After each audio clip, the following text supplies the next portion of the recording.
A shattered radio intercept, recovered from a sunken U-boat in early 1943, crackled with static and fear. They strike from beneath with fire that is not torpedo nor shell. The grainy photograph alongside, blurred yet unmistakable, showed a convoy's escort, vessels bristling with unknown devices, small spiked launchers arrayed like a predator's claws. German sailors who intercepted these transmissions were stunned. Their decades-honed tactics suddenly met a weapon unlike any they'd faced. Malbam, could these merchant fleets, once sitting ducks to wolfpack attacks, now ward off submarines with what appeared to be rocket artillery? The paradox cut deeper. The ocean remained the same, but the rules of engagement had shifted invisibly overnight. What was this hedgehog weapon, and why had the Kriegsmarine's intelligence failed to grasp its implications until too late? Behind the scenes, the genesis of the hedgehog was born from desperation and innovation in the Allied war rooms of 1941. Naval engineers, frustrated by the ineffectiveness of depth charges against increasingly stealthy U-boats, sought a new approach. Unlike conventional explosives dropped blindly into the ocean, the Hedgehog was a spigot of small, forward-thrown rockets, 24 projectiles arranged in a circular pattern, each armed with contact fuses designed to detonate only upon impact with a submarine's hull. A blueprint recovered from a British shipyard showed its compact launcher, mounted on the bow of destroyers and corvettes, able to fire a salvo 250 yards ahead, a game-changer in underwater warfare. The motive was clear: to close the gap between detection and destruction, to turn hunter into hunted. Yet, within German circles, skepticism lingered. How did Allied engineers manage to conceal such a radical shift in anti-submarine tactics from Axis intelligence? Was this an intelligence failure or deliberate deception? The Hedgehog's design was a blend of simplicity and lethal precision. Each of the 24 spigot mortars launched a 65-pound projectile, smaller than traditional depth charges, but deadly upon contact. Unlike depth charges, which detonated at preset depths and often left submarines unharmed if the charge missed, Hedgehog rounds exploded only on direct hits, providing immediate confirmation of a strike. This precision reduced wasted ammunition and limited the telltale pressure waves that alerted U-boats to attack. The weapon's firing mechanism could unleash a full salvo in seconds, saturating a target area with explosives. However, the system had limitations. If none of the projectiles struck, the Hedgehog's operator had to wait for sonar to reacquire the target. No explosive sweep meant no immediate follow-up. A detailed sketch from a Royal Navy manual reveals the launcher's compact footprint and the integration with sonar targeting systems, emphasizing the Allies' commitment to combined technology. How did the Kriegsmarine's sonar operators react to this sudden change? In combat dynamics, could they adapt in time, or were they doomed by an unseen technological leap? The first recorded use of Hedgehog in combat came in April 1942, with a Royal Canadian Navy corvette escorting a convoy across the North Atlantic. Official reports describe the tension aboard the ship as sonar operators tracked the elusive U-boat. When the signal peaked, the captain ordered the salvo. 24 rockets fired in rapid succession into the cold depths. Moments later, a muffled explosion confirmed a hit. The U-boat was sunk, and the convoy continued unscathed. This event, documented in after-action reports, marked a turning point. Hedgehog was no longer a theoretical weapon, but a proven killer. Yet, German submarine commanders were blindsided. Memoirs from a U-boat squadron commander recall disbelief and frustration. Our torpedoes were met with silence, but suddenly their escorts fired invisible spears that tore through the darkness. How did this unexpected prowess alter the psychological landscape of naval warfare? Was the Kriegsmarine prepared for a weapon that nullified their stealth advantage? In response, German Naval Command scrambled to devise countermeasures. Sonar operators were retrained to identify the firing patterns of Hedgehog launchers, and tactics shifted toward deeper dives and erratic maneuvers to evade the forward-firing projectiles. New orders mandated more aggressive night surface attacks, attempting to neutralize escorts before they could use Hedgehog. Yet, these adaptations were reactive and piecemeal. Intelligence reports indicated confusion in the ranks. Some commanders dismissed Hedgehog as a minor threat. Others feared it as an omen of strategic obsolescence. A clandestine photo found in a German intelligence file shows a captured Allied Hedgehog launcher, its intricacies studied under harsh light. Still, despite these efforts, the Allies refined the weapon, integrating it with improved sonar and radar systems. Could the Kriegsmarine's doctrinal rigidity have sealed their fate against a weapon designed to exploit their own weaknesses? The turning point came by late 1943, with the Battle of the Atlantic reaching a critical juncture. Allied convoys, now heavily fortified with Hedgehog-equipped escorts, began to turn back the tide of U-boat attacks decisively. Detailed convoy maps from this period show shifting submarine patrol patterns, avoiding areas where Hedgehog-armed ships operated.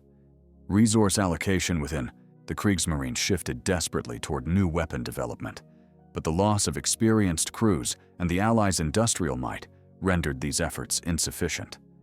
Protocols leaked from German Naval Command reveal a growing sense of urgency and despair. Orders to innovate came too late, and the Hedgehog had become a symbol of technological supremacy.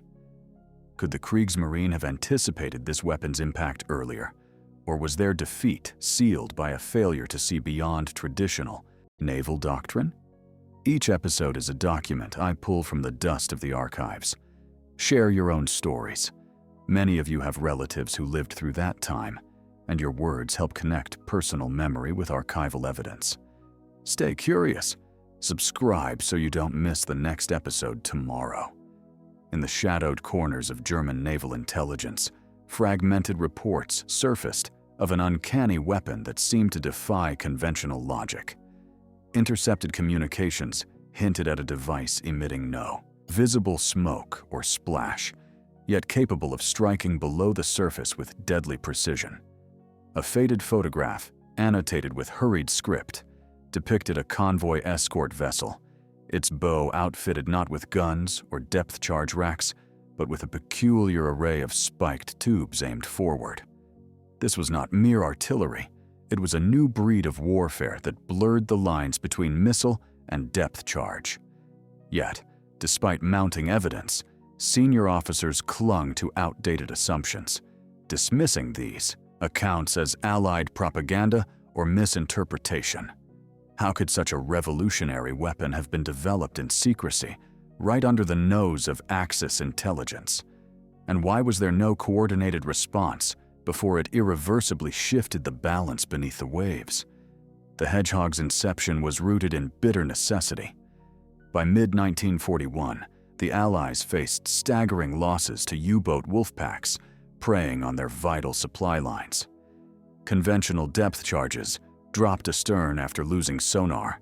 Contact proved blunt and inefficient, often giving submarines precious seconds to evade. The British Admiralty's research divisions, collaborating closely with Canadian and American engineers, pursued an alternative, a forward-firing weapon that could attack while maintaining sonar contact. Prototype blueprints reveal a compact launcher capable of firing 24 small, contact-fused bombs in a pattern designed to saturate the target area. Each projectile, weighing approximately 65 pounds, promised lethal precision without the indiscriminate destruction of depth charges. Yet, this innovation sparked internal debate. Some naval strategists worried it risked revealing escort vessels' positions or overcomplicating already tense engagements. Was this hesitation a fatal flaw in Allied naval doctrine? And how did the Kriegsmarine fail to detect such a fundamental shift in anti-submarine warfare until its catastrophic consequences? Technically, the Hedgehog was a marvel of wartime ingenuity, Unlike traditional depth charges, which detonated at preset depths regardless of proximity to the target, Hedgehog bombs exploded only upon direct contact. This meant no wasted explosions and an immediate indicator of a successful strike. If no detonation occurred, the salvo was a miss. Mounted on the foredeck of destroyers and corvettes, the launcher fired projectiles in a circular pattern up to 250 yards ahead, allowing ships to attack while maintaining sonar contact.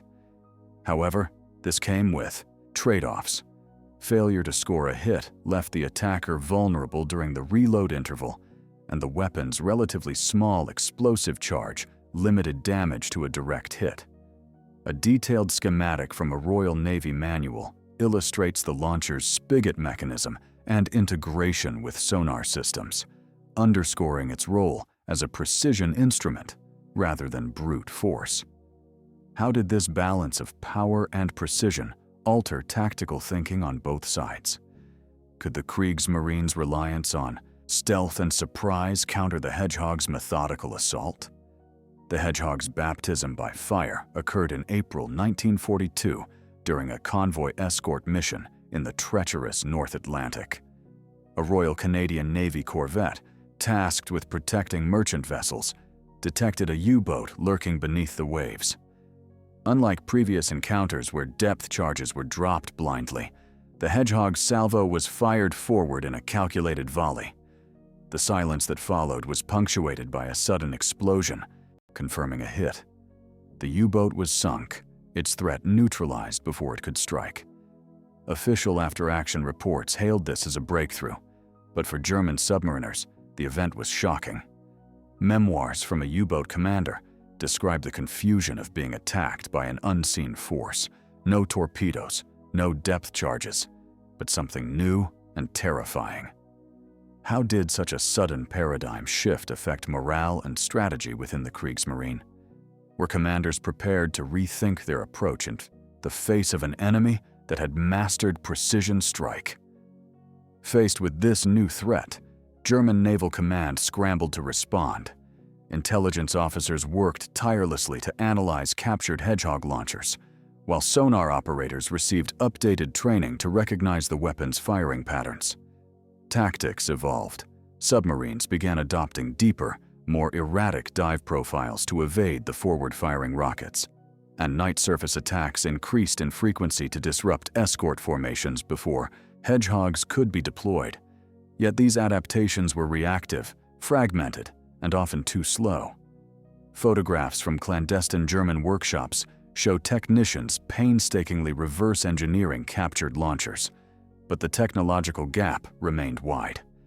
Allied refinements integrated Hedgehog with improved sonar and radar, creating a layered defense that overwhelmed German countermeasures. Could the Kriegsmarine have anticipated the weapon's evolution, or was their failure a symptom of broader, strategic stagnation? By late 1943, the Hedgehog had become a symbol of Allied dominance in the Atlantic.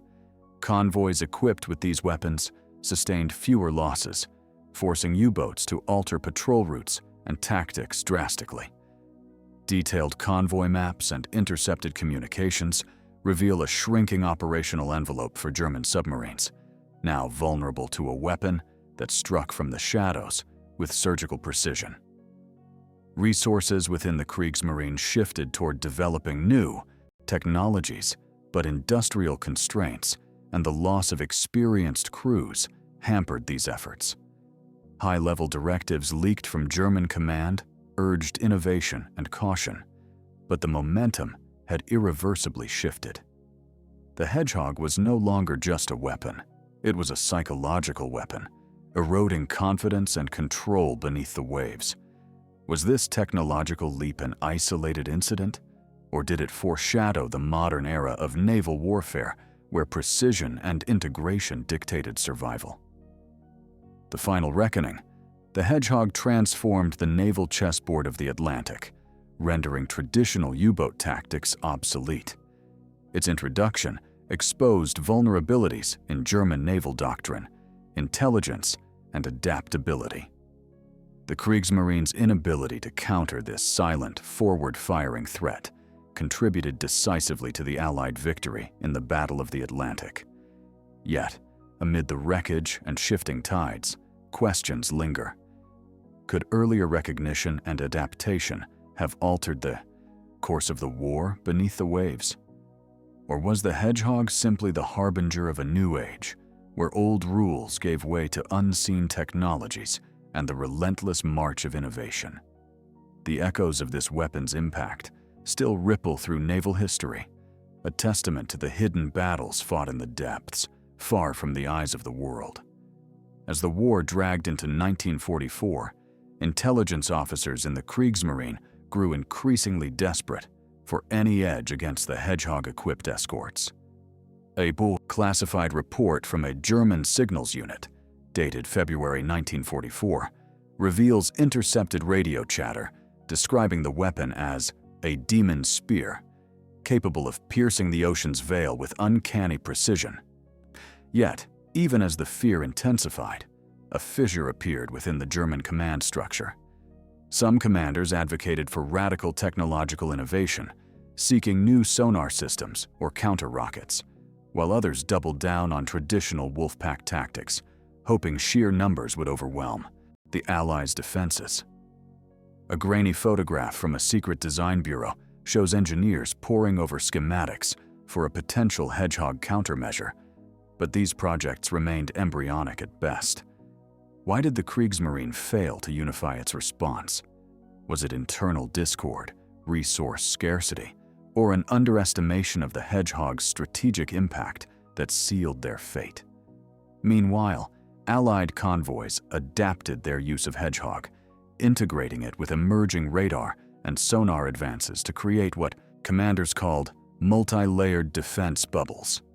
Escort vessels moved in tighter formations, their Hedgehog launchers synchronized to saturate suspected submarine zones with rocket barrages. A colorized map from a British Naval Operations Center details convoy routes adjusted to maximize Hedgehog coverage, revealing an intricate dance designed to suffocate U-boat movements before they could strike. The soundscape aboard these escort ships was a mix of sonar pings, radio orders, and the rapid fire thuds of Hedgehog salvos, each salvo a heartbeat of death beneath the waves. How did the increasing sophistication of these tactics affect U-boat morale?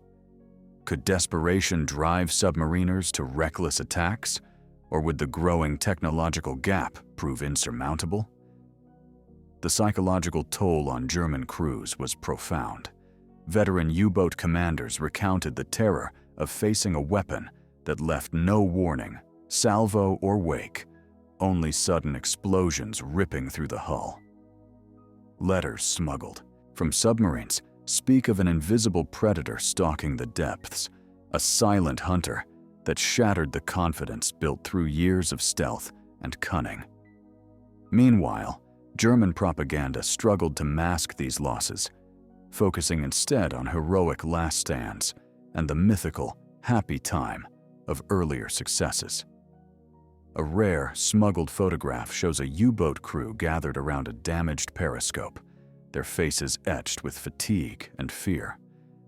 Could the Hedgehog's impact be measured as much in shattered morale as in sunk vessels? And how did this psychological warfare influence the Kriegsmarine's operational decisions in the war's final years?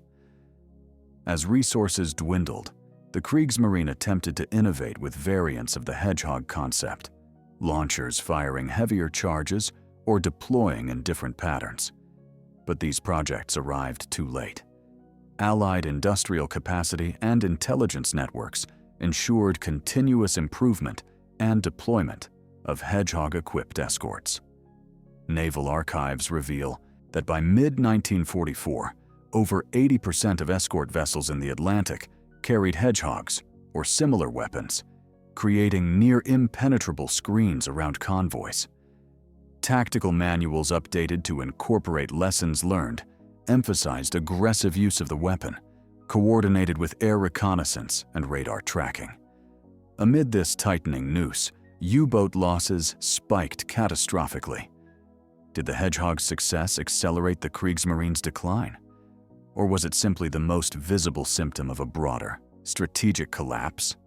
In the war's closing months, desperate attempts to breach Hedgehog defenses led to increasingly risky and innovative German tactics. Some U-boats experimented with new silent running procedures and acoustic decoys, while others coordinated attacks with newly developed snorkel systems to minimize surface exposure. Yet, none matched the technological leap represented by Hedgehog.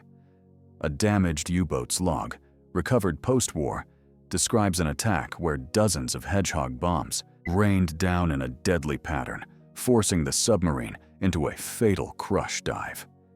Allied after-action reports detail how Hedgehog-equipped escorts turned what were once hunters' waters into traps. How did this relentless pressure shape the final chapter of submarine warfare in the Atlantic? Was Hedgehog the key that unlocked the ocean's secrets, or simply a brutal instrument of attrition? Through the smoke and water, the Hedgehog emerged not just as a weapon, but as a symbol of a war's turning. It embodied the synthesis of technology, tactics, and tenacity that defined Allied naval strategy, while exposing the limits of German adaptation. In the cold depths, where silence once reigned, the staccato bursts of Hedgehog salvos echoed a new order.